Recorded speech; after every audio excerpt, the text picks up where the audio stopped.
नमस्कार दोस्तों, मैं रौनक ओझा आप सभी का एक बार फिर एक और नए फ्रेश वीडियो में बहुत बहुत स्वागत करता हूं।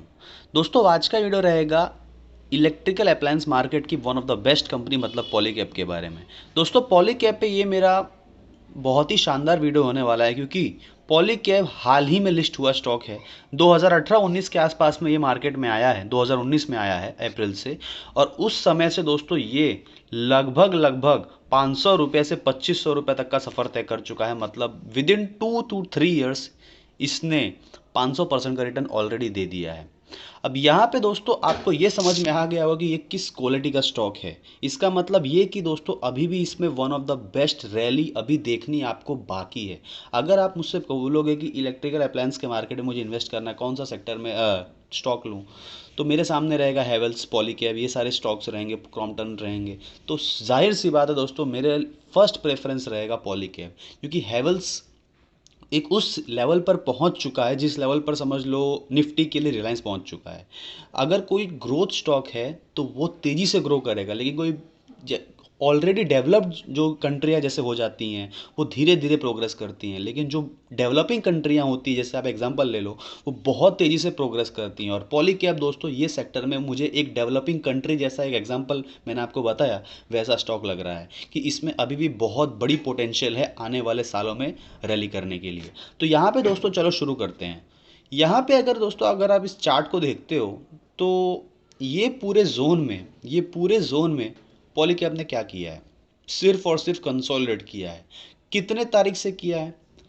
ऑलमोस्ट लगभग लगभग 90 महीने से, मतलब सितंबर से किया है। सितंबर से मार्केट करीब करीब आप ये समझ लो कि निफ्टी 11 से 12% टूटा है, लेकिन ये स्टॉक सिर्फ और सिर्फ कंसोलिडेट किया है।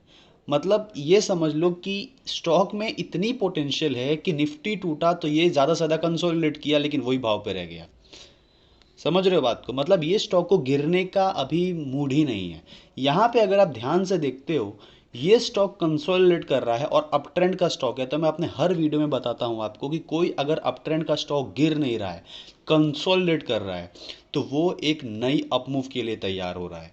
जैसा कि अगर आप यहाँ पे ध्यान दोगे तो मैं यहाँ पे एक लाइन बना देता हूँ, ये लाइन, दैट्स इट।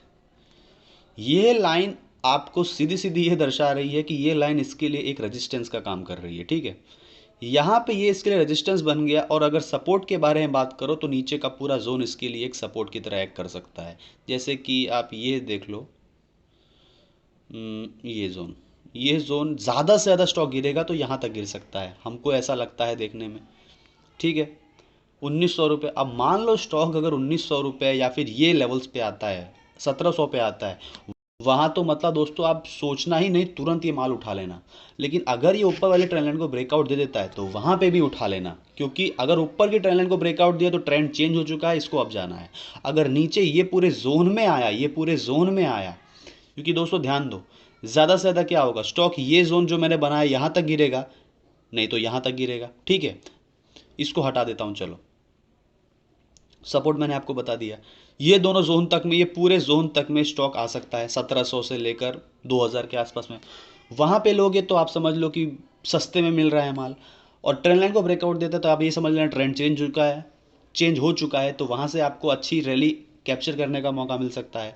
अब रहा सवाल ये कि अगर ये स्टॉक गिरता है तो इसके लिए एक और कंफर्मेशन ये है कि 200 ईएमए और 100 ईएमए इसके लिए एक सपोर्ट जैसा काम कर रहे हैं। जैसा कि आप यहाँ से देख लो कि रैली के बाद से ये 2020 अक्टूबर में 200 ईएमए इसके लिए सपोर्ट का काम किया, उसके बाद जून में भी सपोर्ट का काम किया, देखो 100 ईएमए भी यहाँ पे सपोर्ट का काम किया, यहाँ पे भी सपोर्ट का काम किया। ये यहाँ पे पॉलीकैब गिरा तो भी 200 ईएमए ने बाउंस बैक दे दिया, यहाँ पे देखो 100 ईएमए ने बाउंस बैक दे दिया। उसके बाद ध्यान दो, ये पूरे जोन में देखो, ये पूरे जोन में इसके लिए 1 2 3 तीनों के तीनों जो रिजेक्शन आया है वो 100 ईएमए से आया है। तो यहाँ पे क्लियर कट अपने को ये देखने को मिल रहा है कि अनलेस एंड अनटिल ये 100 ईएमए को रिस्पेक्ट करता है ऊपर की ट्रेंड लाइन का ब्रेकआउट आना तय है। लेकिन अगर 100 ईएमए तोड़ता है तो ज़्यादा से ज़्यादा कहाँ गिरेगा, 200 ईएमए तक गिरेगा, मतलब 2000 के आसपास तक गिरेगा। और जैसे जैसे ये और कंसोलिडेट करता है और कंसोलिडेट करने लगता है तो 200 ईएमए भी ऊपर आता रहेगा, तो इसका सपोर्ट और छोटा होता रहेगा। तो वहाँ पे भी आपको अच्छी अपॉर्चुनिटी है दोस्तों कि ये स्टॉक ज़्यादा नहीं गिरेगा।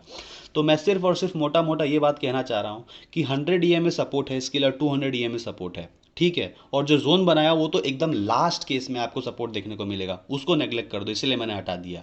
दूसरी बात ये कि जो एफओ वाली ट्रेंड लाइन है इसको ब्रेकआउट दे देता है तो समझ जाना ट्रेंड चेंज हो चुका है, वहां पे आप पोजीशन ले लो।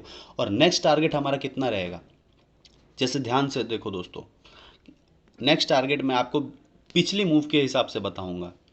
सिंपल सा छोटा सा कंसोलिडेशन फेज हुआ था इसमें, यहाँ पे ये जोन में, ठीक है, ये जोन में छोटा सा कंसोलिडेशन फेज हुआ था। तो 1950 रुपए का भाव सीधा 2600 रुपए पे बंद हुआ, मतलब 700 रुपए की गेन आई। तो अगर मैं यहाँ पे 2500 रुपए के आसपास ब्रेकआउट आता है तो मैं 3000 का टारगेट दे रहा हूँ, तो कौन सा बड़ा टारगेट दे रहा हूँ, समझ रहे हो बात को। मेरा टारगेट रहेगा 3200 से 3500 रुपए का, लेकिन मैं थंबनेल में इतना बड़ा डालूंगा ही नहीं। डेफिनेटली आ जाएगा 3200 3500 रुपया, लेकिन मैं सिर्फ और सिर्फ आपको 3000 का टारगेट देता हूँ। ये इतना टारगेट तो आना तय ही अगर ब्रेकआउट आ जाता है तो बस दोस्तों आज के लिए इतना रखते हैं। मुझे उम्मीद है वीडियो आपको पसंद आया होगा। कुछ भी डाउट हो, कुछ भी अगर क्वेरी हो आपके मन में, स्टॉक के रिलेटेड, मार्केट के रिलेटेड कुछ सीखना चाहते हो तो feel free to ask me anything. आप मुझे इंस्टाग्राम पर डीएम कर सकते हो, लिंक डिस्क्रिप्शन में मैं आपको दे चुका हूँ। तो आज के लिए इतना रखता हूँ दोस्तों। वीडियो अच्छी लगी तो वीडियो को लाइक करो, शेयर करो, कमेंट करो, चैनल को जरूर सब्सक्राइब करो। आज के लिए इतना ही, आपका बहुत बहुत धन्यवाद।